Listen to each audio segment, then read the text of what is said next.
So hello guys, welcome back to my YouTube channel. मेरा नाम है मिहिर अग्रवाल और आप सबका स्वागत है मेरे YouTube channel Mihir Agrawal study में। आज हम पढ़ने वाले हैं कम्युनिटी हेल्थ नर्सिंग और उसमें आज हम पढ़ेंगे unit number 11, communicable and non communicable disease. तो कंट्रोल एल। सबसे पहले हम पढ़ेंगे स्ट्रोक। स्ट्रोक क्या होता है, स्ट्रोक के कितने टाइप होते हैं और स्ट्रोक को क्यों रोकना चाहिए। Okay, so first step, definition of stroke.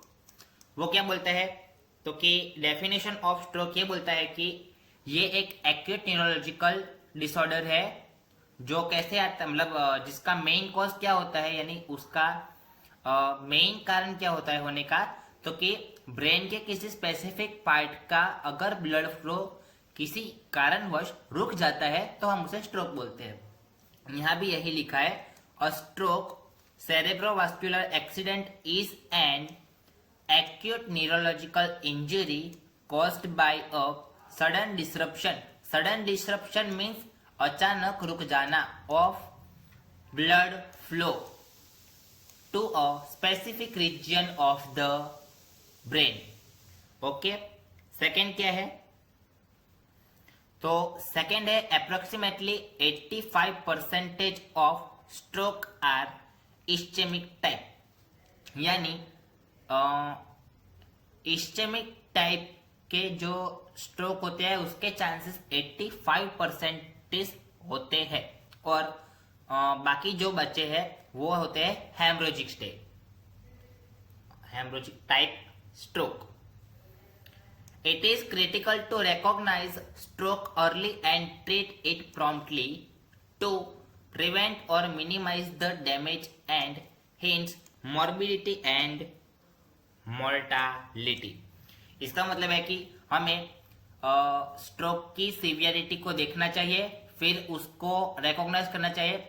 जितनी जल्दी उसको हम रिकॉग्नाइज कर ले उसके बाद उसकी ट्रीटमेंट करनी जरूरी है।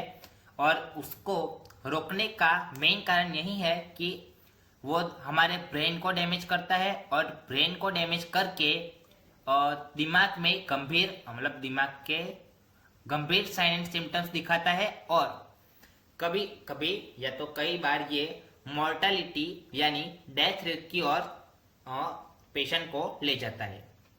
ओके, सो इसको प्रिवेंशन यानी इसको रोकना जरूरी है।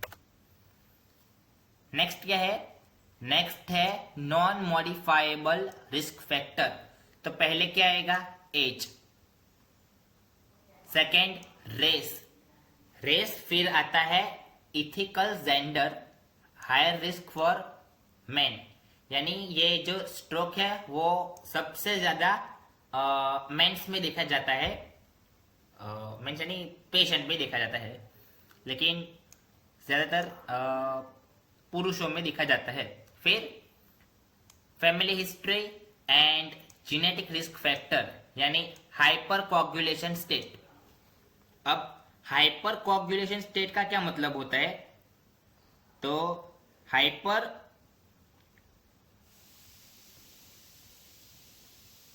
कोगुलेबल स्टेट एक ऐसी मेडिकल स्थिति है जिसमें खून सामान्य से बहुत जल्दी गाढ़ा हो जाता है और उसके ब्लड क्लॉट्स बनने लगते हैं। ये एक जेनेटिकल ब्लड डिसऑर्डर है। ओके, फैमिली हिस्ट्री हम ले सकते हैं, अगर हम पूछे तो भी हमें पता चल जाता है, पेशेंट फाइल से भी हमें पता चल जाएगा कि पेशेंट को कौन से टाइप का स्ट्रोक है। और इथिकल यानी इथिसिटी जेंडर की बात करें तो वो कल्चरल बैकग्राउंड होता है। ओके, और रेस का मतलब होता है कि रेस का क्या मतलब होता है, हाँ, प्रजाति और नस्ल, और एज यानी उम्र। नेक्स्ट है मॉडिफाइड रिस्क फैक्टर्स। ओके, सो इसमें पहले आएगा हाइपरटेंशन, फिर आएगा डायबिटीज मेलाइटस, उसके बाद आएगा ओबेसिटी, उसके बाद आएगा इम्पेयर्ड लिपिड प्रोफाइल।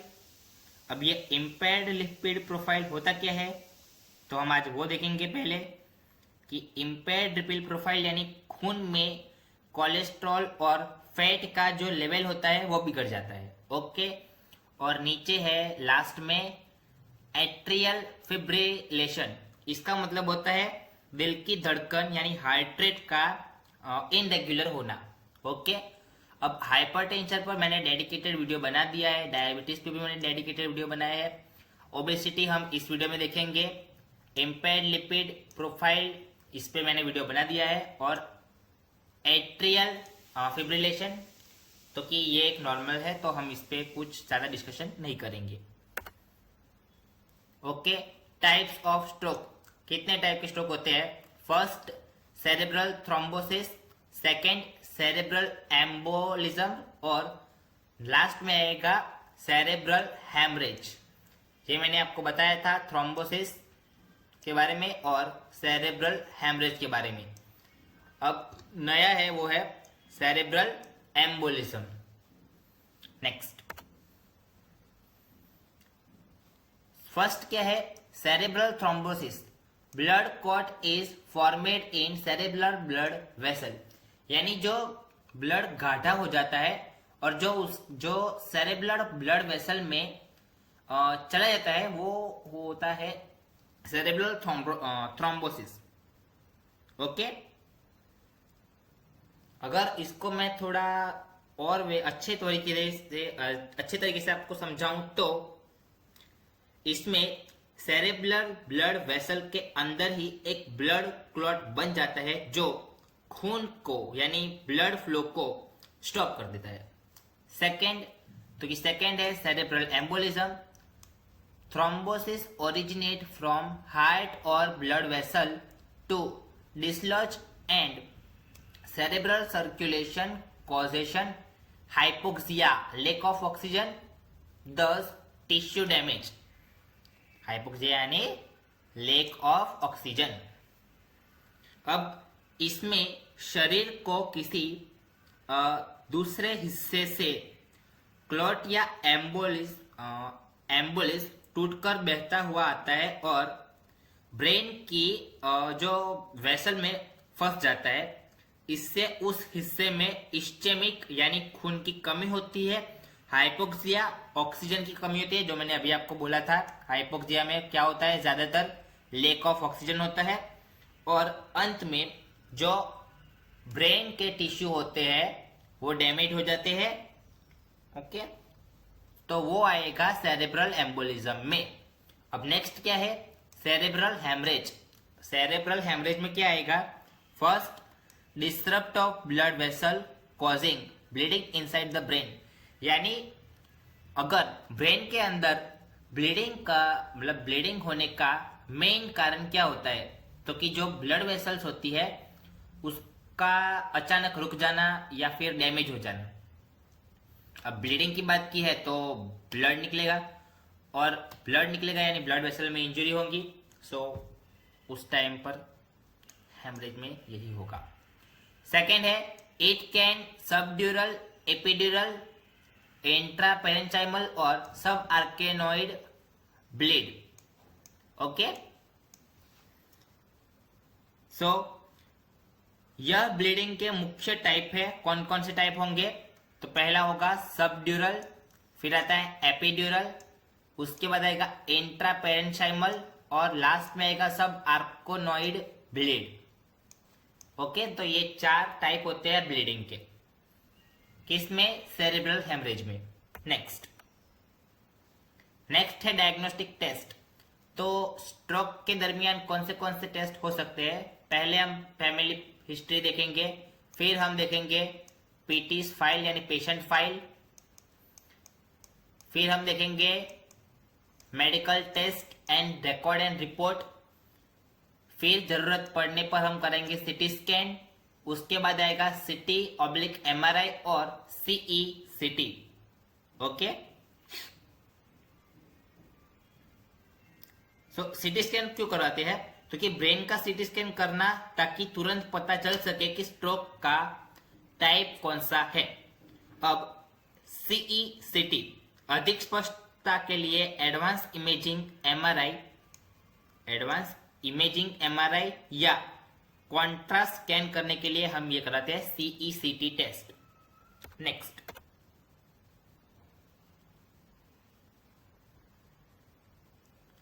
नेक्स्ट है मैनेजमेंट ऑफ ट्रीटमेंट। तो पहला पॉइंट क्या है, intravenous bolus of alteplase over 1 minute follow by an infusion over 60 minute. Okay, so alteplase का आईवी बोल्यूजन डोज 1 मिनट से अधिक समय में दिया जाता है, जिसके बाद 60 मिनट तक इन्फ्यूजन चलाया जाता है। This therapy must be administered with 3 to 4.5 hours after symptoms onset be effective। यह थेरेपी प्रभावी होने के लिए लक्षणों के तुरंत 3 से 4.5 घंटों के भीतर दी जाती है। Second, haemorrhage stroke treatment involve reversal of antiseizure medicine, intracranial intervention to stop bleeding, measure to decrease raise intracranial pressure. इसका मतलब है कि हेमरेज स्ट्रोक के इलाज में एंटीकोगुलेंट दवाओं को बंद करना या उनके शरीर को रिवर्सेबल करना, मतलब शामिल करना। उसके अलावा ब्लीडिंग को यानी इंट्राक्रेनियल इंटरवेंटेशन और बढ़े हुए इंक्रीज इंट्राक्रेनियल प्रेशर को कम करने के लिए उपाय किए जाते हैं। नेक्स्ट टॉपिक है ओबेसिटी। ओबेसिटी यानी होता है, सिंपल भाषा में आपको कहूं तो, ओवर वेट। अब मैंने आपको एक पॉइंट में आपको बता दिया कि ओबेसिटी को ओवरवेट कहते हैं। ओके, तो आप तो ओबेसिटी यानी ओवरवेट लिख के छोड़ दोगे, ऐसा नहीं होता। ओके, ओबेसिटी का यहाँ प्योर एक डेफिनेशन है। हम मेडिकल स्टूडेंट है तो मेडिकल स्टूडेंट को मेडिकल टर्म्स यूज करने पड़ते हैं कि ओबेसिटी में मेंशन क्या होता है। तो obesity is a chronic progressive and medical disease characterized by and excessive accumulation of body fat that poses a significant risk to an individual's health। Okay, so obesity एक chronic progressive medical disease है। यह शरीर में excessive accumulation of body fat यानी ज्यादा चर्बी जमा होने से पहचानी जाती है, जो व्यक्ति की सेहत के लिए एक बड़ा रिस्क यानी सिग्निफिकेंट रिस्क ऑफ हेल्थ पैदा कर देता है। Next, it is officially diagnosed when a person's body mass index यानी BMI a calculated of weight relative of height reach 30.0 kg पर m² और हायर। इसका मतलब है इसे आधिकारिक तौर पर डायग्नोस किया जाता है जब किसी व्यक्ति का BMI 30 या उससे अधिक हो जाता है, यानी BMI व्यक्ति की लेंथ हाइट के अनुसार उसके वजन के कैलकुलेशन के मिलता है। मतलब देखा जाए तो उसकी पहले तो उसका वेट निकालने के लिए उसकी हाइट हमें पता होनी चाहिए। ओके, सो फिर उसकी हाइट और एज, उससे हम ये पता कर सकते हैं कि बॉडी का मास इंडेक्स कितना होता है। नेक्स्ट है रिस्क फैक्टर ऑफ ओबेसिटी। पहले आएगा डाइट। ओके, डाइट नॉर्मल है। फिर आता है फिजिकल इनएक्टिविटी। अगर आप फिजिकल इनएक्टिविटी नहीं करते तो आपको ओबेसिटी यानी जो ओवरवेट है वो हो सकता है। डाइट कैसे होती है, अगर आप जंक फूड ज़्यादा खाते हो, क्या जंक फूड में क्या आता है, जंक फूड में आता है पिज़्ज़ा, बर्गर। अगर वो सब आप खाते हो तो आपको ओबेसिटी होने के चांसेस है। फिर फिजिकल इनएक्टिविटी, लेजीनेस एक बड़ा मेजर फैक्टर होता है यहाँ पे। बेस्ट एग्जांपल कहूँ तो आप लेजीनेस लिख सकते हैं। क्योंकि अगर आपकी बॉडी मूवमेंट नहीं होती और आप फिजिकल तौर पर इनएक्टिव रहते हैं तो लेजीनेस के तौर पर आपको ओबेसिटी हो सकती है। फिर आता है जेनेटिक फैक्टर, जेनेटिक फैक्टर भी ओबेसिटी होती है। फिर socio economic status, socio economic status का मतलब होता है कि सामाजिक और आर्थिक स्थिति। और लास्ट में आएगा एनवायरमेंटल फैक्टर, यानी आपके आसपास का एटमॉस्फेयर होता है और वो भी एक फैक्टर बनता है। नेक्स्ट हमने पढ़े पहले हमने पढ़े रिस्क फैक्टर ऑफ ओबेसिटी, अब हम पढ़ेंगे प्रिवेंटिव मेजर ऑफ ओबेसिटी, क्योंकि अगर ओबेसिटी हुई है तो उसे रोकने के भी उपाय होंगे, सो हम उसको भी डिस्कस कर लेते हैं। तो फर्स्ट होगी कैलोरी काउंटिंग। किसी भी जंक फूड या कोई भी फूड खाते हो तो उससे पहले हमें उसकी कैलोरी काउंटिंग देखनी पड़ती है, जो आपको बॉक्स के पीछे देखने को मिल जाएंगी।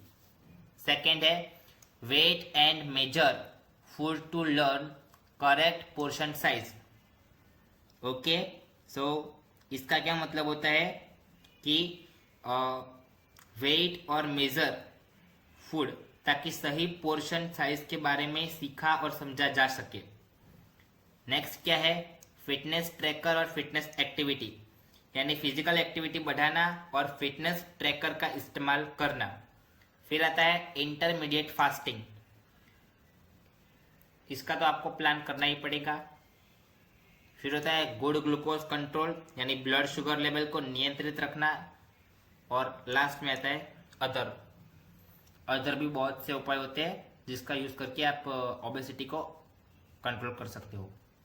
नेक्स्ट क्या है, नेक्स्ट और हमारा लास्ट डिसीज है थर्ड, जो कि है ब्लाइंडनेस। अब ब्लाइंडनेस को हम क्या बोलते हैं, तो अगर कोई भी होगा तो सीधी तरह बोल देगा कि जिसको विजुअल डिसेबिलिटी है वो आ जाएगा ब्लाइंडनेस में। तो जी आप सही है, ये सही है, लेकिन इसको एक प्रॉपर डेफिनेशन में लिखो तो ज्यादा इफेक्टिव लगता है।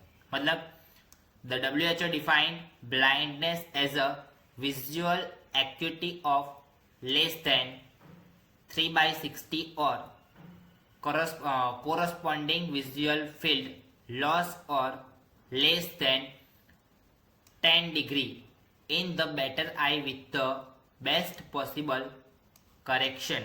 इसका मतलब क्या होता है कि WHO के अनुसार ब्लाइंडनेस को तब डिफाइन किया गया था जब बेहतर आंखों में बेस्ट मतलब पॉसिबल करेक्शन के साथ विजुअल एक्यूटी 3/60 से कम हो या विजुअल फील्ड लॉस कितने से, तो कि 10 डिग्री से कम हो। कितने, 10 डिग्री से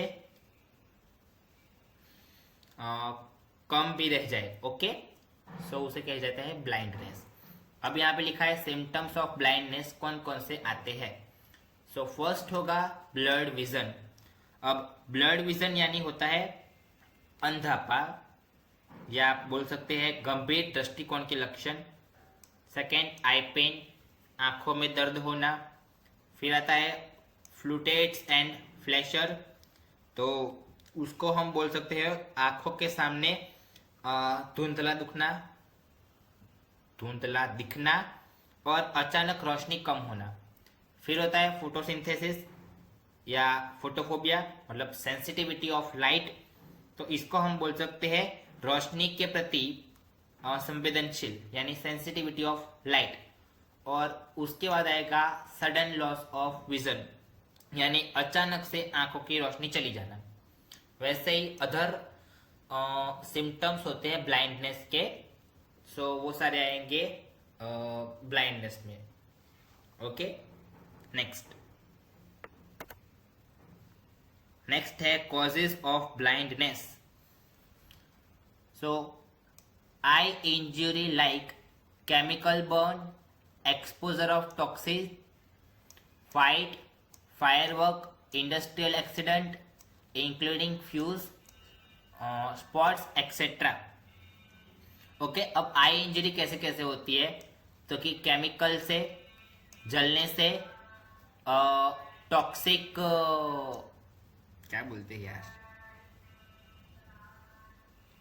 टॉक्सिक एटमॉस्फेयर में रहने से, फिर फाइट यानी झगड़े से, फायरवर्क्स यानी दिवाली पर जो पटाखे होते हैं वो फोड़ते टाइम भी कभी कभी आग जैसा कुछ अगर आंख में चला जाए तो भी आपको ब्लाइंडनेस होती है। इंडस्ट्रियल एक्सीडेंट, ये फैक्ट्री वर्कर्स के लिए इंक्लूड होता है। फिर इंक्लूडिंग फ्यूल्स का मेरे को प्रॉपर आइडिया नहीं है, पर ठीक है, ये भी ऐड होता है। और स्पोर्ट्स इंजरी तो आती है, हमने क्रिकेट में कई बार देखा है कि 145 की स्पीड से बॉल डाला और सीधा मुंह पे लग गया और सीधा आंख पे लग गया, सो ब्लाइंडनेस के कॉल में आ जाएगा। Second, due to infection disease like trachoma, rubella और shingles, syphilis, toxoplasmosis, uveitis etcetera. अब ये कौन सी बीमारी है? ओके, सो पहले हम पढ़ेंगे ट्रैकोमा। यहाँ पे लिख तो दिया है कि ट्रैकोमा, पर ट्रैकोमा किससे कहते हैं? तो ट्रैकोमा आंखों का एक ऐसा बैक्टीरियल इन्फेक्शन है जो पलकों मतलब जो पलकों के अंदर का जो खुरदरा कर देता है, मतलब इलाज न मिलने पर ये अंधेरापन को कारण बढ़ जाता है। अब रूबेला क्या होता है? तो रूबेला भी एक one type of bacterial infection है। अब सिंगलेस एक हर्पीस जोस्टर ऑप्थेल्मिक डिसऑर्डर है। और उसके बाद सिम्फाइसिस, सिम्फाइसिस सेम। फिर आता है टॉक्सोप्लाज्मोसिस, और उसके बाद आएगा यूवाइटिस। यूवाइटिस का मतलब क्या होता है? अब यूवाइटिस का मतलब होता है कि आंखों के बीच की जो परत होती है जिसे हम यूविया कहते हैं, उसमें होने वाली गंभीर इन्फ्लामेशन को हम कहते हैं uveitis. Okay, next, non infection disease. First आएगी retinitis. Okay, retinitis what is retinitis? तो रेटिनाइटिस एक वन टाइप ऑफ इंजुरी है। फिर आता है पिगमेंटेशन, उसके बाद आएगा एज रिलेटेड मैक्यूलर डिजनरेशन। फिर कैटेरेक्ट आता है। Cataract one type of eye disorder है। और ग्लूकोमा, ये भी वन टाइप ऑफ एक आई डिसऑर्डर ही है, पर इसका मैंने डिटेल वीडियो बनाने वाला हूँ जो कि आएगा MSN में। और MSN का वीडियो अभी तो नहीं आएगा, वो बहुत जल्दी स्टार्ट होगा। लेकिन अभी कैटेरेक्ट, ग्लूकोमा जैसे टॉपिक जो कि MSN के है, उनके ऊपर वीडियो मैं अभी नहीं बनाने वाला, वो थोड़ा डिले आएंगी। Okay, next, treatment treatment of blindness. Okay, तो यहाँ पे लिखा है blindness can be treated with medication of glasses in some cases of visual rehabilitation. Visual rehabilitation का मतलब होता है कि इसका मतलब उन लोगों को ट्रेनिंग और थेरेपी देना जिनकी आंखों की रोशनी पूरी तरीके से ठीक न हो, और जो सिर्फ और सिर्फ उनके पास जितने परसेंटेज, यानी PWDA में देखा जाए तो एक सर्वे से पता चला है कि हैंडीकैप कब घोषित किया जाता है? जब उसके 60% या 40% डिसेबिलिटी हो। ओके, आईज की। सो वो 40 से 60% की जो डिसेबिलिटी होती है, उसमें वो बंदा सामने वाली चीज को देखने के लिए इंडिपेंडेंट बने, उसको हम विजिबल रिहेबिलिटेशन कहते हैं। Is required to enhance visual functioning. इसमें हमें जो सामने की जो चीज को देखने की क्रिया को इम्प्रूव करना होता है, improve quality of life with the help of low vision training. अब लो विजन ट्रेनिंग एक ऐसा उपकरण है जिससे हम कम रोशनी या कमजोर विजन वाले मरीज को पढ़ने और देखने में मदद कर सकते हैं। उसकी मेडिकेशंस में थेरेपी आती है और लो विजन डिवाइसेस भी आते हैं। ओके, फिर होता है मेडिकेशन। अब एंटी इन्फेक्टिव ड्रग, इसका मतलब क्या होता है कि ये कोई इन्फेक्टिव ड्रग है जिसका यूज करके आप ब्लाइंडनेस में ट्रीटमेंट करवा सकते हैं।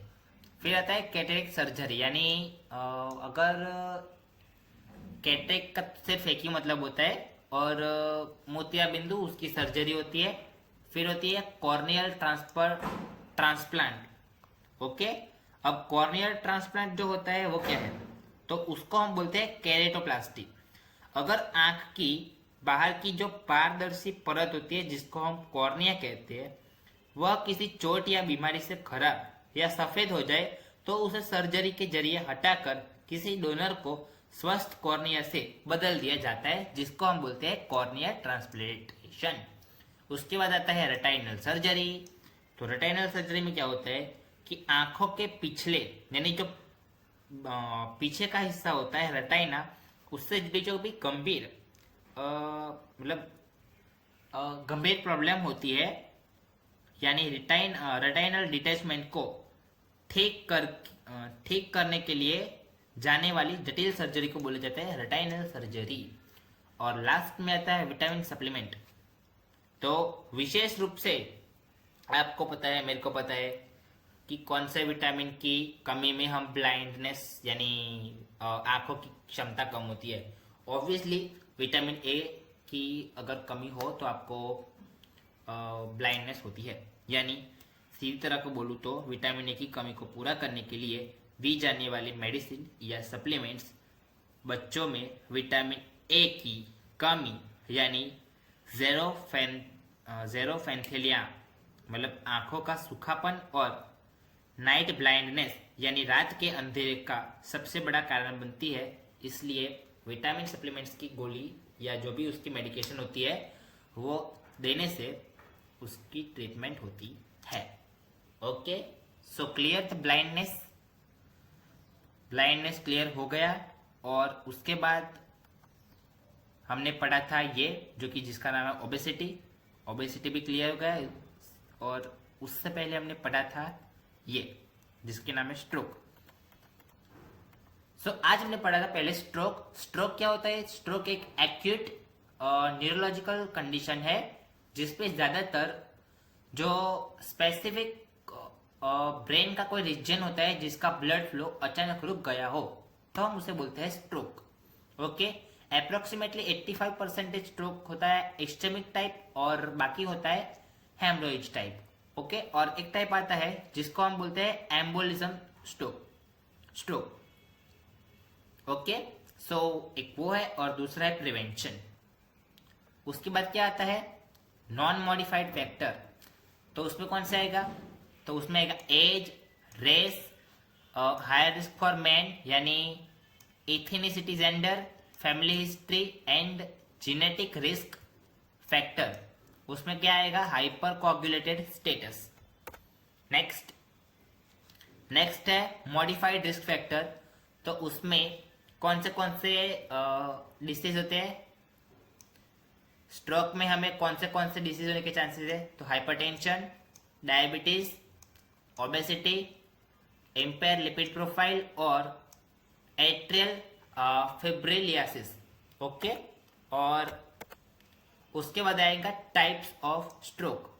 तो कौन से टाइप्स होते हैं, अगर हम इसका एक बड़ा डायग्राम बना दे तो पहले आएगा थ्रोम्बोसिस, ये रहा थ्रोम्बोसिस। उसके बाद आएगा ये सेरेब्रल एम्बोलिज्म और लास्ट में आएगा सेरेब्रल हेमरेज। उसके बाद हमने पढ़ा है इनको डिटेल में, यानी सेरेब्रल थ्रोम्बोसिस यानी ब्लड क्लॉट। उसके बाद आएगा सेरेब्रल एम्बोलिज्म, तो एम्बोलिज्म में हार्ट और ब्लड वेसल। फिर आता है डिसलॉज ऑफ सेरेब्रल सर्कुलेशन और सबसे मेन वर्ड है इसमें लेक ऑफ ऑक्सीजन और कनेक्शन ब्रेन टिश्यू से। ओके, सो वो एम्बोलिज्म से कनेक्ट होता है। और लास्ट में होता है सेरेब्रल हेमरेज। तो हेमरेज यानी सीधी बात है, हेमरेज का अगर हम ब्रेक डाउन करें तो वो होता है ब्लड निकलना या ब्लीडिंग होना। ओके, सो ब्रेन के अंदर जो ब्लड वेसल्स होती है वो किसी तरह से फट जाए या फिर कोई अचानक किसी कारणवश नस में कोई भी प्रॉब्लम आती है और ब्लीडिंग हो जाए तो वो हेमरेज का एक कारण बन सकती है। अब हेमरेज होने के चांसेस कौन से होते हैं, मतलब कौन से टाइप होते हैं। तो फर्स्ट है सबड्यूरल, फिर एपिड्यूरल, फिर इंट्रापेरेंचाइमल और लास्ट में सब आर्केनॉइड ब्लीडिंग। फिर उसमें कौन से डायग्नोस्टिक टेस्ट होते हैं, तो family history, medical test and record report with file of patient, फिर होता है सिटी स्कैन और लास्ट में सिटी स्कैन विथ एमआरआई। अब हम पहले ये सेकेंड वाला क्यों चेक करेंगे, ताकि हमें पता चले कि पेशेंट का सिटी स्कैन और एमआरआई हुआ है या नहीं, जिससे हमें स्ट्रोक का एग्जैक्टली टाइप पता चलता है। ओके, अब अगर ये लॉन्ग ड्यूरेशन वाला है यानी क्रॉनिक कंडीशन का है, तो हमें दोबारा सीटी स्कैन और सीईआरटी कराने की जरूरत पड़ती है। ओके, नेक्स्ट है मैनेजमेंट। तो मैनेजमेंट में आप इन दोनों पॉइंट को लिख सकते हैं, इंट्रावेनस और इसमें इन्फ्यूजन ओवर 60 मिनट वाली एक थेरेपी है जो हर 3 मतलब कब दी जाती है, तो सिम्टम्स देखने के बाद, स्ट्रोक के सिम्टम्स देखने के बाद 3 से 4.5 घंटे के अंदर दी जाती है। और फिर है हेमरेज स्ट्रोक ट्रीटमेंट। ओके, सो ये रिवर्सिबल प्रोसेस है। ये कब दी जाती है, तो anti seizure medicine, intracranial intervention to stop bleeding यानी ब्लीडिंग बंद करने के लिए, measure to decrease intracranial pressure. Okay, so इतना आप लिखते हो तो स्ट्रोक के लिए इनफ है। फिर आगे बढ़ते हैं ओबेसिटी में। ओबेसिटी यानी होता है ओवरवेट। सो ओवरवेट यानी ओबेसिटी क्रॉनिक, प्रोग्रेसिव और मेडिकल डिसीज है। इसमें एक्सेसिव एक्यूमुलेशन यानी बॉडी फैट ज्यादा होता है और significant risk of individual health यानी रिस्क तो बढ़ता ही है और इंडिविजुअल हेल्थ ऊपर पड़ता है। सो ये होता है ओबेसिटी। अब आता है बीएमआई कलेक्शन। तो आपको बीएमआई कैसे चेक करना है वो मैंने आपको अभी आगे बताया है, तो आप इसको वीडियो को रिवाइंड करके बाद में फिर से समझ लीजिएगा। नेक्स्ट रिस्क फैक्टर है, तो आप ये रिस्क फैक्टर लिख लीजिए। पहले डाइट, फिर है फिजिकल इनएक्टिविटी, उसके बाद जेनेटिक्स, फिर सोशियो इकोनॉमिक स्टेटस और एनवायरनमेंट फैक्टर। उसके बाद आता है प्रिवेंटिव मेजर। तो प्रिवेंटिव मेजर यानी रोकना। अब ओबेसिटी को रोकने के लिए कैलोरी काउंटिंग होता है, वेट और मेजर से फूड का करेक्ट पोर्शन साइज देखना, फिर fitness tracking, intermediate fast, good glucose control and other. इतना क्यों लिखना होता है और किस में लिखना होता है, तो इतना लिखना होता है हमें ओबेसिटी में। और ओबेसिटी का क्वेश्चन मोस्टली 3 या 5 मार्क्स में ही आता है, उससे ज्यादा नहीं। स्ट्रोक का क्वेश्चन 5 से 10 मार्क्स में आता है। और ब्लाइंडनेस का क्वेश्चन आपको पूछा जाए, अगर पूछा जाए तो ये 3 या 5 मार्क्स में आता है, उससे ज्यादा नहीं। तो आप उसमें पहले ये डेफिनेशन लिख सकते हो, फिर उसके बाद ये सिम्टम्स लिख सकते हैं, 6 सिम्टम्स और एक्सेट्रा करके फिर आपको आगे बढ़ जाना है। फिर आता है उसमें कॉजेज। अब मैंने यहाँ पे कॉजेज लिखे हैं सेंटेंस फॉर्म में, आप उसको लिख सकते हैं ऐसे पॉइंट पढ़ के। तो पॉइंट में लिखोगे तो थोड़ा नीट एंड क्लीन होगा, वैसे मैंने पॉइंट वाइज नहीं लिखे है। सो आप अपनी नोट्स बनाओ तो उसमें पॉइंट वाइज लिखना। Okay, next treatment of blindness में भी यहाँ मैंने ये सेंटेंस लिखा है, तो आप इसको भी कॉपी कर लेना। और यहाँ पे मेडिकेशन से लेकर ट्रीटमेंट मैंने सारे लिखी है। तो बस यहीं तक होता है। अगर ब्लाइंडनेस का क्वेश्चन पूछा है तो यही में आप यहीं तक लिखो, ठीक है, इनफ है। और उसके बाद क्या लिखे। ओके, तो बस आज के लिए सिर्फ इतना ही। मिलते हैं नेक्स्ट वीडियो के लिए, तब तक के लिए good bye, tata, take care. And जाने से पहले अगर वीडियो को यहाँ तक देखा हो तो वीडियो को लाइक कर देना, चैनल को सब्सक्राइब कर देना और मेरे इस वीडियो को अपने कॉलेज ग्रुप और अपने दोस्तों के साथ शेयर कर देना। ओके, सब मिलते हैं नेक्स्ट वीडियो पे। और इस पीडीएफ को मैं अभी अपने कमेंट बॉक्स में अपलोड कर रहा हूँ, आप इसको देख लेना। ओके, सब मिलते हैं Tuesday new lecture new subject के साथ। Good bye.